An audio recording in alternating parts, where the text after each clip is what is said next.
Hello students, आज मैं unfold करने वाली हूँ रिलेटिविस्टिक इफेक्ट। देखिए, सबसे पहले हम ये जानेंगे कि ये इफेक्ट कौन से एटम शो कर सकते हैं। जो भी हैवियर एटम्स होते हैं वो रिलेटिविस्टिक इफेक्ट शो करते हैं। ऐसा क्यों होता है? हैवियर एटम से क्यों शो करते हैं? हम लाइटर एटम्स के लिए भी तो बोल सकते थे कि रिलेटिविस्टिक इफेक्ट शो करते हैं, लेकिन ऐसा नहीं होता। क्योंकि देखिए, जो हैवियर एटम्स के इलेक्ट्रॉन होते हैं उनकी जो वेलोसिटी होती है वो नियरली होती है स्पीड ऑफ लाइट के। तो इसी इफेक्ट को हम बोल देते हैं कि ये रिलेटिविस्टिक इफेक्ट है। Relativistic effect. लास्ट तक आपको ये कंसेप्ट बिल्कुल क्लियर हो जाएगा, बस थोड़ा ध्यान से समझना। जितने भी हैवियर एटम्स होते हैं उनकी जो इलेक्ट्रॉन की वेलोसिटी होती है जब वो मैच करती है स्पीड ऑफ लाइट से, तो तब बनता है रिलेटिविस्टिक इफेक्ट। अब देखिए, स्पीड ऑफ लाइट की वैल्यू पहले हम समझ लेते हैं। स्पीड ऑफ लाइट की वैल्यू होती है 3 × 10⁸ मीटर पर सेकेंड। जब भी इलेक्ट्रॉन इस वेलोसिटी के क्लोज मूव करेगा तो रिलेटिविस्टिक इफेक्ट लगेगा। रिलेटिविस्टिक इफेक्ट में होता क्या है? जैसे जैसे रिलेटिविस्टिक इफेक्ट इंक्रीज होगा, रेडियस डिक्रीज होगी। क्लियरली हम समझते हैं। Suppose we are going from top to bottom in periodic table. जब हम टॉप से बॉटम जाते हैं पीरियोडिक टेबल में, इलेक्ट्रोनेगेटिविटी जो है वो डिक्रीज होती है। इलेक्ट्रोनेगेटिविटी डिक्रीज होती है, जिससे हम बोलते हैं कि एटम का साइज क्या होगा? इंक्रीज होगा। बट इन हैवियर एटम्स जो होता है रेडियस डिक्रीज करती है। ऐसा क्यों होता है? क्योंकि जो हैवियर एटम्स हैं उनकी जो इलेक्ट्रॉन की मूविंग कैपेसिटी है वो स्पीड ऑफ लाइट के क्लोज रहती है, इसलिए हम बोलते हैं कि रिलेटिविस्टिक इफेक्ट है। अब देखिए कैसे डिपेंड करता है, ये समझेंगे हम आइंस्टीन थ्योरी से। Einstein theory. देखो बच्चों, हम जानते हैं एनर्जी जो होती है वो इक्वल टू होती है mc²। m equals to mass, c equals to speed of light and E equals to energy. तो हमें आइंस्टीन सर एक फॉर्मूला देते हैं, R equals to Z E² 4/5 πε0 mv²। इस फॉर्मूले को हम पूरा इवेल्युएट करते हैं क्वांटम केमिस्ट्री में। जब मैं आपको क्वांटम समझाऊंगी तब हम इस फॉर्मूले का डेरिवेशन देखेंगे। अभी आपको बस ये समझना है। हम इससे क्या कंक्लूड कर सकते हैं कि जो हमारा R है, R मीन्स रेडियस जो है वो इन्वर्सली प्रोपोर्शनल है मास के। मास जो है वो डायरेक्टली प्रोपोर्शनल है वेलोसिटी के। Clear? I think you are getting my point. Means जैसे जैसे मास इंक्रीज होगा रेडियस डिक्रीज होगी। क्लियर? और वी कैन से जैसे जैसे वेलोसिटी इंक्रीज होगी रेडियस डिक्रीज होगी। अब देखिए, हम इसके कुछ कॉन्सिक्वेंसेस पढ़ते हैं।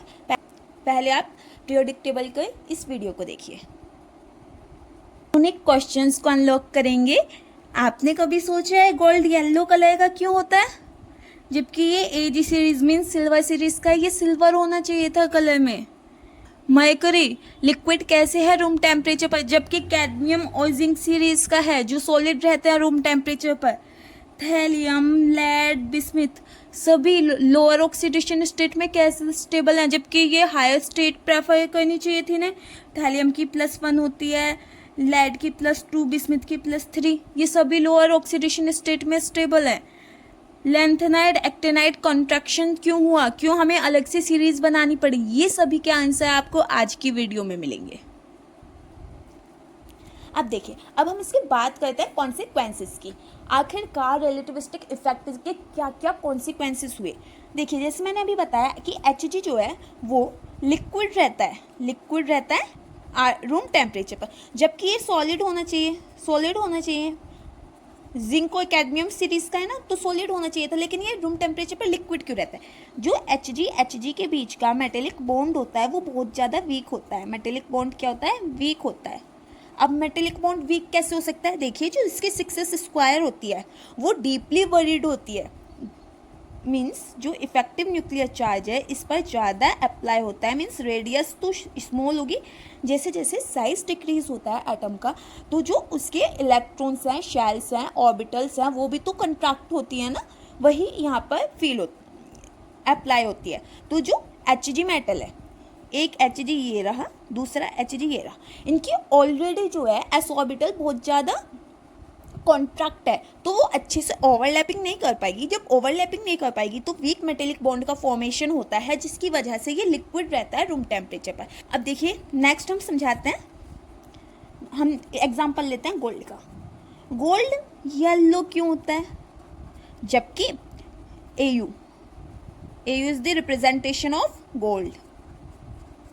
ठीक है, देखिए गोल्ड येलो क्यों होता है, सिल्वरी क्यों नहीं होता, जबकि हमारा Ag सिल्वर होता है। इस बात को आप यहाँ समझिए। देखिए जो गोल्ड होता है वो UV विजिबल,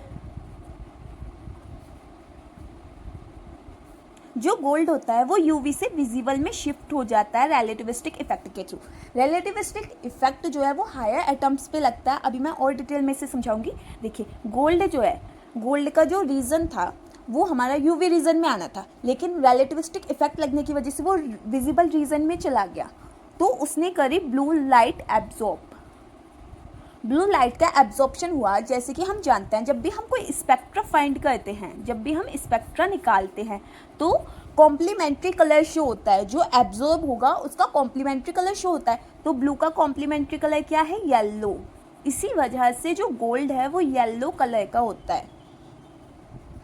नेक्स्ट देखिए, पहले मैं आपको बता देती हूँ S और P ऑर्बिटल्स हमारी कॉन्ट्रैक्ट क्यों होती है। यहाँ पर मैंने पॉजिटिव चार्ज बना दिया, न्यूक्लियस में प्रोटॉन है जिसकी वजह से पॉजिटिव चार्ज लग रहा है। न्यूक्लियस अपनी तरफ अट्रैक्ट करेगा, इन ऑर्बिटल्स को करेगा, अपनी तरफ अट्रैक्ट करेगा, तो इसका साइज क्या हो जाएगा, डिक्रीज हो जाएगा। जो S थी हमारी, S शेल थी, उसका साइज डिक्रीज हो जाएगा, तो हम बोलेंगे कि S शेल जो है वो कॉन्ट्रैक्ट हो गई और P भी कॉन्ट्रैक्ट हो गई, कॉन्ट्रैक्ट। ऐसा क्यों होता है, देखिए जो आपका S शेल होती है वो क्या होती है, स्फेरिकल इन नेचर। इलेक्ट्रॉन यहाँ प्रेजेंट हो, यहाँ हो या यहाँ हो, S में 2 इलेक्ट्रॉन होते हैं, ये मत बोलना मैम आपने 4-5 बना दिया। यहाँ इलेक्ट्रॉन हो, सब पर same effective nuclear charge apply होगा, ठीक है। तो वो अपनी तरफ को कॉन्ट्रैक्ट करेगी, जितने ज़्यादा पास इलेक्ट्रॉन होंगे उतनी ज़्यादा शेल हमारी कॉन्ट्रैक्ट करेगी और वो शॉर्ट हो जाएगी। ऐसे ही हमारे P ऑर्बिटल में होता है। P में क्या होता है, डबल शेप होती है, इसे भी इलेक्ट्रॉन Z इफेक्टिव अपनी तरफ खींचता है इलेक्ट्रॉन को, जिसकी वजह से शेल जो है आपकी वो ऑर्बिटल की शेप जो है वो छोटी हो जाती है, कॉन्ट्रैक्ट हो जाती है। But in case of D and F orbital, D and F, हमने देखा कि रिलेटिविस्टिक थ्योरी के अकॉर्डिंग D और F ऑर्बिटल एक्सपेंशन हो रहा है। ऐसा क्यों हो रहा है, देखिए बच्चों, जब Z इफेक्टिव डोमिनेट ना करे, Z इफेक्टिव लेस डोमिनेट होता है, लेस डोमिनेट होता है, तब हम बोलते हैं एक्सपेंशन हो रहा है ऑर्बिटल्स का। इसे आप ऐसे समझ सकते हैं, ये एक क्लास है, यहाँ एक टीचर है, ये मैंने 4 स्टूडेंट्स बना दिए, बैक साइड में एक डोर है, क्लियर। देखिए ये जो बैक साइड बैक बेंचर्स जो होते हैं वो इजीली क्लास को बंक करके जा सकते हैं टीचर से चोरी छुपे। Are you getting my point. लेकिन जो टीचर के सामने बच्चे बैठे हैं वो नहीं जा सकते क्लास बंक करके, अगर जाएंगे भी तो टीचर क्या करेगा, एकदम पकड़ लेगा। मीन्स इस पोजीशन पर शील्डिंग क्या है, शील्डिंग क्या है, लेस। जैसे जैसे साइज बढ़ेगा एटम का वैसे वैसे शील्डिंग लेस होगी, जिसकी वजह से D और F ऑर्बिटल्स का एक्सपेंशन होता है। मीन्स वो बड़ी होती हैं साइज में, उनका कंट्रैक्शन नहीं होना, उनका एक्सपेंशन हो रहा है। और हमेशा याद रखना, अगर कंट्रैक्शन हो रहा है तो देखिए, अगर एटम की रेडियस डिक्रीज कर रही है तो इसका मतलब होता है कि जो उसके ऑर्बिटल्स होंगी ना वो भी डिक्रीज करेंगी साइज, क्लियर। अब देखिए 5th point, lanthanides and actinides. देखिए लैंथेनाइड और एक्टिनाइड्स में जब हम टॉप से डाउन द ग्रुप जाते हैं, टॉप से बॉटम जाते हैं, डाउन द ग्रुप जाते हैं, तो जो इफेक्टिव न्यूक्लियर चार्ज होता है वो इंक्रीज करता है। Effective nuclear charge increases due to poor shielding of f orbitals। इसे आप जब लैंथेनाइड और एक्टिनाइड्स पढ़ोगे ना एक पर्टिकुलर टॉपिक, तो ज़्यादा डिटेल में रहेगी ये चीज़ वहाँ पर, ठीक है। तो जब हम टॉप से बॉटम जाते हैं, लैंथेनाइड से लैंथेनम जाते हैं, तो जो होता है साइज जो होता है आपके ऑर्बिटल्स का वो डिक्रीज करता है, एटॉमिक रेडियस डिक्रीज करती है, जिसे हम बोलते हैं कि इनमें कंट्रैक्शन हो रहा है, lanthanide contraction and actinide contraction. तो इस यही इफेक्ट है रिलेटिविस्टिक इफेक्ट, ठीक है। इसलिए हमें इनकी अलग से एफ ब्लॉक का फॉर्मेशन करना पड़ा, जबकि ये डी ब्लॉक के एलिमेंट थे, क्योंकि इनकी जो प्रॉपर्टीज़ थी वो वेरिएट कर रही थी, एबनॉर्मल बिहेवियर शो कर रही थी, इसलिए हमने अलग से दो मतलब एफ ब्लॉक को प्रिपेयर किया। देखिए जो यूरेनियम होता है, मतलब सबसे पहले ये समझिए जो लैंथेनाइड्स होते हैं ना उनमें मोस्ट स्टेबल ऑक्सीडेशन होती है +3, जबकि हमें लगा था कि +3 इतनी स्टेबल नहीं होगी फॉर हायर एटम्स, लेकिन ये एक अलग ही इफेक्ट शो करती है। और +3 जो है lower oxidation state, higher oxidation state इसमें स्टेबल हो जाती हैं। जो जब आप पढ़ोगे ओस्मियम +8 तक ऑक्सीडेशन स्टेट शो करता है, जो उसकी मोस्ट स्टेबल स्टेट होती है। ये भी एक एबनॉर्मल बिहेवियर है जो आपके रिलेटिविस्टिक इफेक्ट की वजह से आया है। नेक्स्ट हम बात करेंगे,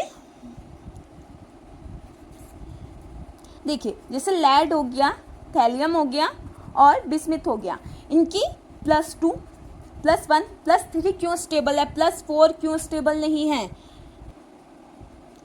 हमारे केमिस्ट्री में चाहे कोई एटम है, चाहे मॉलिक्यूल है या कोई कंपाउंड है, सब स्टेबल होना चाहते हैं, जिसकी वजह से वो कभी कभी एबनॉर्मल बिहेवियर शो कर देते हैं। जहाँ भी उन्हें स्टेबिलिटी मिलेगी वो वहाँ रह जाएंगे।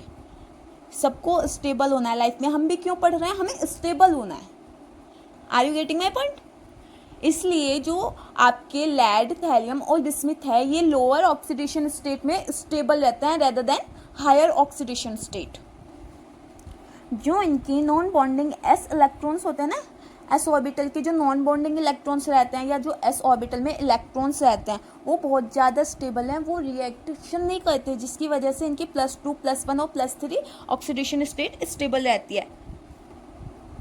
लेड की +2 स्टेबल है क्योंकि इसमें नेट पे इफेक्ट लगा, इसकी जो स्क्वायर इलेक्ट्रॉन की ऑर्बिटल होती है ना, ns इलेक्ट्रॉन ऑर्बिटल जो होती है वो स्टेबलाइज्ड, उससे कोई रिएक्शन नहीं करनी, इसलिए लोअर ऑक्सीडेशन स्टेट में ही स्टेबल होता है। जैसे निकल, देखिए निकल +2 में ज़्यादा स्टेबल होता है रेदर देन +4 में। रिलेटिविस्टिक इफेक्ट मैं इसे कंक्लूड कर देती हूँ एकदम शॉर्ट में। देखिए रिलेटिविस्टिक इफेक्ट में रिशेप हो रही है ऑर्बिटल्स की, हमने देखा है s और p ऑर्बिटल कॉन्ट्रैक्ट हो रहे हैं, df एक्सपेंड हो रहे हैं, कलर चेंज हो रहा है, गोल्ड के केस में हमने देखा, लिक्विड स्टेट आ रही है हमारी मरकरी की रूम टेम्परेचर पर, ऑक्सीडेशन स्टेट की स्टेबिलिटी बढ़ रही है, यूनिक बॉन्डिंग बिहेवियर शो कर रहा है। तो ये सब आपके होते हैं रिलेटिविस्टिक इफेक्ट के कॉन्सिक्वेंसेस। आई होप आपको ये लेक्चर समझ आया होगा। For more videos like, share and subscribe my channel.